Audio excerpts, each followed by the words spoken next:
ಜಾಸ್ತಿ ಆಗ್ತಾ ಇದೆ. 65% ವೃದ್ಧಾಶ್ರಮಗಳಿದ್ದಾವೆ. ಯಾಕೆ ಅಂತಂದರೆ ನಾವು ಬೆಳೆದು ದೊಡ್ಡವರಾದ್ಮೇಲೆ ವಿದೇಶಕ್ಕೋ ಅಥವಾ ಕೆಲಸಕ್ಕೋ ಸೇರ್ಕೊಳ್ತೀವಿ.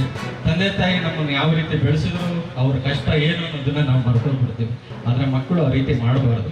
ನಮ್ಮ ಕಷ್ಟಕ್ಕೆ ನಮ್ಮ ತಂದೆ ತಾಯಿಗಳು ಯಾವ ರೀತಿ ಬದುಕ್ತಾರೋ ಅದೇ ರೀತಿ ವಯಸ್ಸಾದ ತಂದೆ ತಾಯಿಗಳ ಆಸರೆಗೆ ನಿಲ್ಲುವಂಥದ್ದು ಎಲ್ಲ ಪ್ರತಿಯೊಬ್ಬ ಮಕ್ಕಳ ಜವಾಬ್ದಾರಿ. ಇದನ್ನ ತಾವು ಮೈಗೂಡಿಸ್ಕೋಬೇಕು ಅಂತ ನಾನು ಕಿರಿಯವನಾದರೂ ನಿಮಗೆಲ್ಲರೂ ಕೂಡ ಸಲಹೆಯನ್ನ ಕೊಡ್ತೇನೆ. ಬಸ್ ಪಾಸ್ ಅನ್ನ ಕೊಡ್ಲಿಕ್ಕೆ ಅವಕಾಶವನ್ನ ಮಾಡಿಕೊಟ್ಟು ಇದನ್ನ ಕೊಟ್ಟಿದ್ದಾರೆ. ಜಿಲ್ಲಾ ಮಟ್ಟದ ಪತ್ರಿಕೆ ಒಬ್ಬರಿಗೆ ಮಾತ್ರ ಅಂತ ಸೀಮಿತವನ್ನ ಮಾಡಿದ್ರು.